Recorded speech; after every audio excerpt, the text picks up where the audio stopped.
All right, so in this lecture, what we're going to do is we're going to go over two specific scenarios.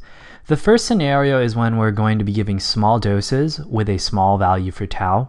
A small value for tau means that we're going to be giving the doses very, very frequently. Now, I already drew out what this curve looks like, and you'll notice that there's very, very little differences between the peaks and the troughs. And actually, what this curve looks like is it looks like an IV infusion curve.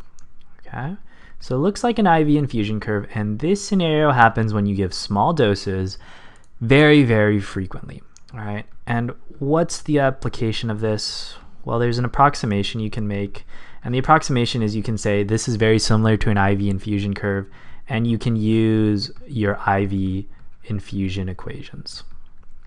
Okay, so you can use the IV infusion equations when you're dealing with a specific scenario of small doses given very, very frequently.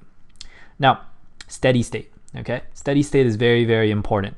Steady state, it does not imply that our concentrations are going to be steady in the body. You're still going to have peaks and troughs. But rather, what's going to happen is eventually your C min and C max are going to stay the same, okay? And this is what we mean by reaching steady state, okay? So you'll notice approximately we have the same CSS max, and we have approximately the same CSS min, okay? And what happens at steady state, greater than 3.3 half-lives, okay? This is when steady state is achieved. The accumulation term, I already wrote it down here on the slide, but the accumulation term from our concentration equation. At steady state, we're going to say that n gets pretty big, okay?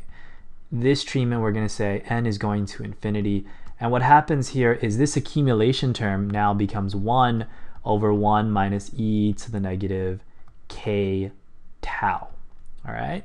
And this is what we call the accumulation ratio, and what it does is it relates how much dosing you're giving and how that's going to relate to CSS max and CSS min. How much is going to accumulate inside your body.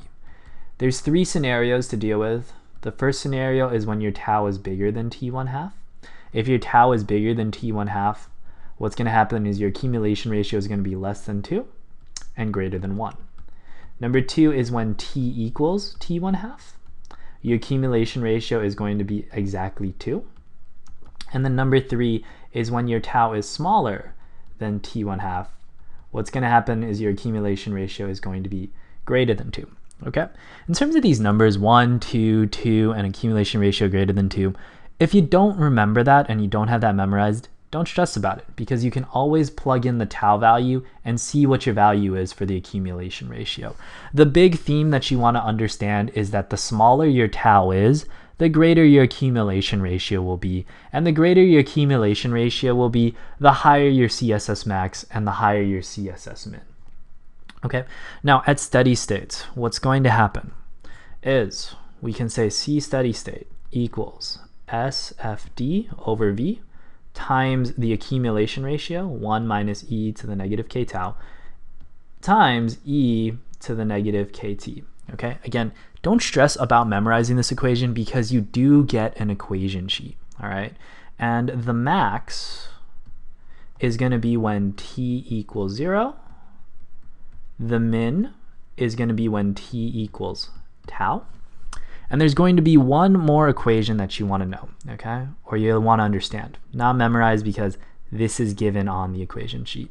CSS average is equal to SFD divided by tau, and then you're going to divide this by clearance, okay? CSS average is not CSS max plus CSS min divided by 2, okay? It's SFD over tau divided by your clearance. This looks very similar to another equation that we've seen before, and that's because SFD over tau, that's really a dose divided by time. And a dose divided by time is equal to a rate.